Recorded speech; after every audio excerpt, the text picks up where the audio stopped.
রাজধানীর খিলক্ষেতে share private কারে চড়ে বাড়ি ফেরার পথে অপহরণের শিকার হন এক বেসরকারি ব্যাংকের ম্যানেজার। প্রতিদিনের মতো অফিস শেষে ৩০০ ফিট কাঞ্চন ব্রিজগামী গাড়ির জন্য অপেক্ষা করছিলেন তিনি, কিন্তু যে গাড়িতে ওঠেন তার ভেতরে আগে থেকেই যাত্রী সেজে বসেছিল অপহরণকারীরা। পুলিশ জানায়, গত ২১ জুন কুড়িল বিশ্বরোড এলাকা থেকে ব্যাংক কর্মকর্তাকে অপহরণ করে একটি সংঘবদ্ধ চক্র। পরে তার কাছ থেকে নগদ টাকা ও ৩টি মোবাইল ফোন ছিনিয়ে নেওয়া হয়। বিভিন্ন স্থানে ঘুরিয়ে রেখে পরিবারের কাছ থেকে ৫ লাখ টাকা মুক্তিপণ দাবি করা হয়। বিকাশে টাকা পাওয়ার পর তাকে গোলচত্বর এলাকায় নামিয়ে দিয়ে পালিয়ে যায় অপহরণকারীরা।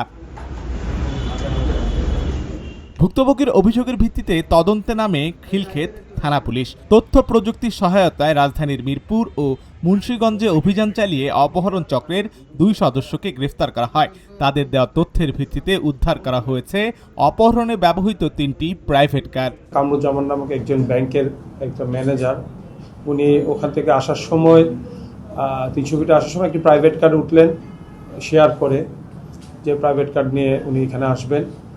কিন্তু পথে ওনাকে ওনাকে বেঁধে হাত মুখ বেঁধে নিয়ে গিয়ে ৫ লক্ষ টাকা পরিবারের কাছ থেকে নিয়েছে এবং এভাবে ঘুরিয়ে তাকে আরও কিছু টাকা পয়সা নিয়ে তাকে পথে ফেলে দিয়ে চলে গেছে।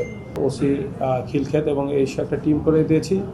এই টিম খুব দ্রুত সময়ের মধ্যেই এই চক্রটাকে শনাক্ত করতে সক্ষম হয় এবং ওই চক্রের সদস্য সুবেদ রানা তাকে প্রথমে অ্যারেস্ট করে, তারপরে ঢাকার বাইরে মুন্সিগঞ্জ থেকে অ্যারেস্ট করে হচ্ছে মিরন ওরফে সুরজ, যাদের নামে এর আগেও প্রায় মিরনের নামে এই পর্যন্ত প্রায় 9টি মামলা আছে।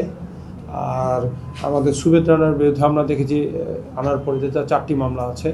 তো তারা যে গাড়িটি নিয়ে এই কাজগুলো করতো, গাড়িতে তুলে এই আপনার অপহরণ করে নিয়ে যেত, এই গাড়িটিও আমরা ফরচুনেটলি উদ্ধার করতে সক্ষম হয়েছি। পুলিশ বলছে, গ্রেফতার ব্যক্তিরা সংঘবদ্ধ অপহরণ চক্রের সদস্য। তাদের বিরুদ্ধে দেশের বিভিন্ন থানায় একাধিক মামলা রয়েছে।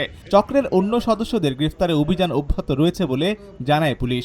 তবে যাত্রীদের আরও সতর্কভাবে প্রাইভেট কারে শেয়ারের ক্ষেত্রে সতর্কতা অবলম্বন করা উচিত বলেও বলছেন তারা।